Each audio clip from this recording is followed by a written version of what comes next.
Hello, welcome to Family Faith Foundations Part 2. In today's video, we are going to be talking about reading the Bible as a family. So last week, we kind of talked about what the Bible is, who wrote it, and how to access it. So I encourage you to watch that video if you're new to the Bible. But let's get started with what we're going to talk about today. So I have a few tips I want to share with you when you are going to start reading the Bible as a family. It can be a little intimidating if you've never done this before. You might think, well, what if my family asks me a question that I don't know the answer to? Or what if they put up a big fight and it just becomes a huge fight in our family when we're trying to do this?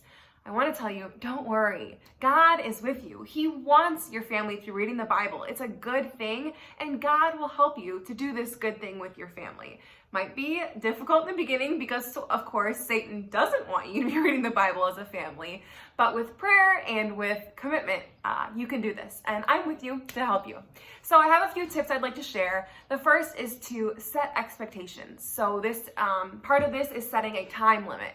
So it's really helpful for kids when starting something new that they can expect how long they're going to be doing it for. So maybe it's 5 minutes, 10 minutes, maybe even only 3 minutes if you have smaller children. But it helps them to know, like, okay, how long do I have to be quiet for? And how long are we talking about the Bible? It just helps them to know kind of what to expect when it comes to this. Another part of setting expectations is kind of behavior expectations. So one person's going to talk at a time. We are going to listen and be respectful. We're not going to laugh at that person. You know, just those kind of behavioral expectations to try to eliminate problems down the road. My next tip is to read from the Bible. So that can be a children's Bible, the regular Bible. Last week I showed you kind of the physical Bible and how to do that, but I love the Bible app. If you go into the App Store and just search Bible app, it's the first one that comes up. It's a brown Bible with like a cross on the front and a little red bookmark in the bottom of the picture. You'll know which one it is by that, but I love this app. I use it every day, actually. So you can use the Bible app, the physical Bible, or a children's Bible. I just really encourage you to get into the Word of God. My next tip is to let your children play. And you might think, that doesn't seem like it's going to help them focus. They're just going to be playing while I'm reading the Bible. But if the things that they're playing with are kind of helping them to just kind of move their hands and engage their brain while they're listening, it helps them from fighting with one another or staring out the window or getting kind of restless while you're doing this. So for example, maybe you're reading a story and it talks about clouds in it. Like maybe you're reading about Noah and it rained from the clouds for 40 days or something.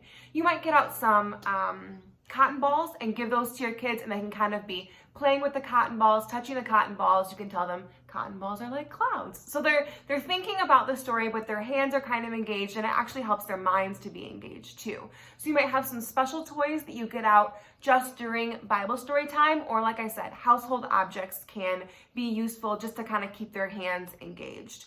The last tip is to ask questions of your family and allow them to ask questions too.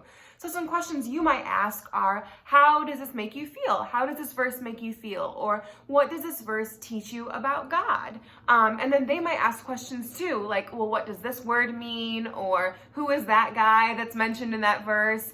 And if it's a question that you don't know the answer to, don't worry. Just say, you know, I'm not sure. What do you think? It's just kind of people are sharing their thoughts. And if it's something you really do want to know more about, the Bible is full of the answers.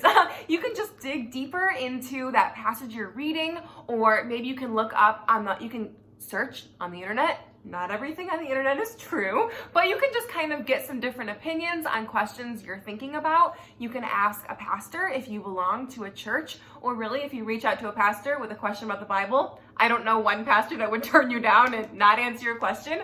Or you can email me. I'm happy to try to answer some questions you might have about the Bible. My email is detroitflm@gmail.com. Not saying I'm gonna have the perfect answer for your question, but I'd certainly love to try. So those are kind of my tips on reading the Bible as a family. And even if you don't have a perfect plan, you don't have a perfect mapped out way you're gonna do this, just do it anyway. The really important part is not having the perfect Bible reading time, but having a Bible reading time. If you commit to this practice, hopefully every day, but hey, maybe not every day, maybe every other day, or even once a week if this is brand new to you.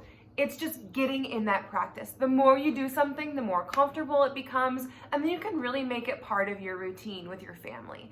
So those are the tips that I have for you this week. Next week, I'm gonna give you kind of a model for doing this. It's called the Family Faith 5, I'm pretty sure it's called.